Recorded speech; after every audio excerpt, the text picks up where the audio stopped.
It's time now, everyone. We're gonna do the compassion trauma circle. Is everyone ready to face their past with compassion? Is that a yes?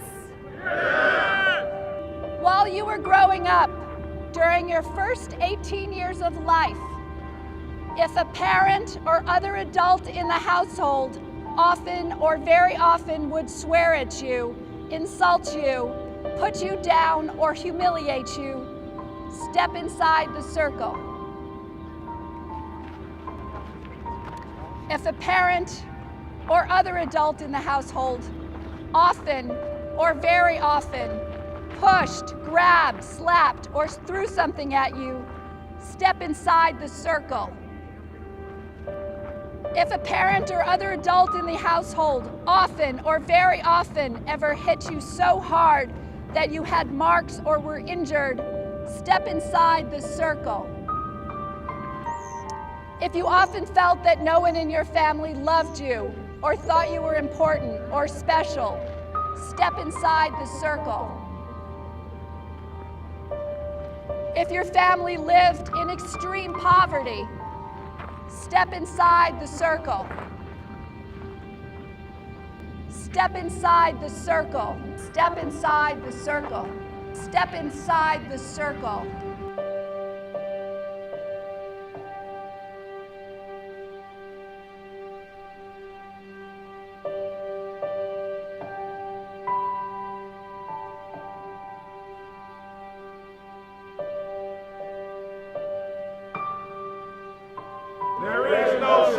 There is no shame. There is no shame. I'm so good. Good to see you. How are you? Amen.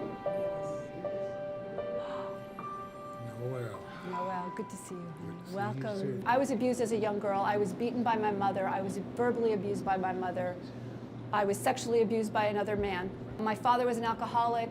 My mother was a rageaholic. I've driven drunk. I've sold drugs. I was a juvenile delinquent. Probably my story is similar to most of your stories in here. I'm white and I'm female and nothing happened to me. So, I got a get out of jail free card.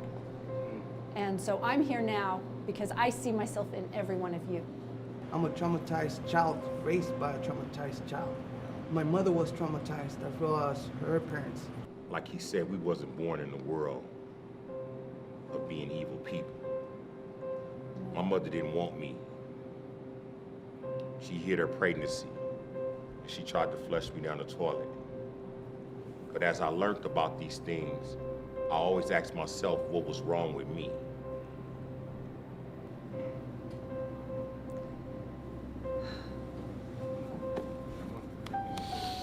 When I come to the circle and I see everybody else and she's reading off the questions and people step it in further, and I look at my childhood and I'm like, a lot of these people in this yard are just like me.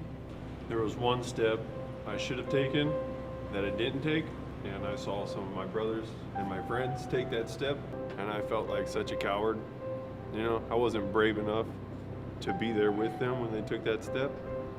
And every round after that, I took the most difficult step. Our traumas kept us separated. We were all on the circumference, all standing apart. But once we began to acknowledge our traumas publicly, it brought us all closer together. In prison, you're not supposed to show your weaknesses in prison, though. But to want to do that, to walk in that circle like that, and to take each step forward was a reminder to ourselves that we still have a humanity and we worthy to be loved, though. Most people on the outside don't understand that we want to change so we can re-enter society better than what we left it. And I think one of the things that when you was yelling that no shame, and you had us yelling it out, it was freeing us too. And it was a point to where when I was looking at that and we was all looking at it in a circle, you can hear that echo, no shame. And that was very powerful, especially coming from a little lady like you. I'm 76 years old. I've seen a lot. I don't like talking.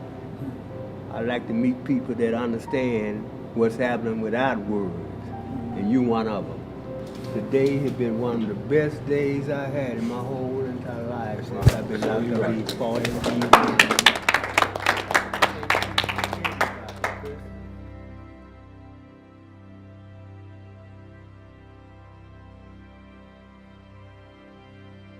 Your true spirits are not violent. Your true spirits are magnificent. Hi, my name is Fritzi Horseman, founder of the Compassion Prison Project. Thank you so much for watching our promo for Step Inside the Circle. We're asking for donations so that we can continue our urgent and important work, educating the public about the devastating effects of childhood trauma and bringing this awareness to the men, women, and children living in prison.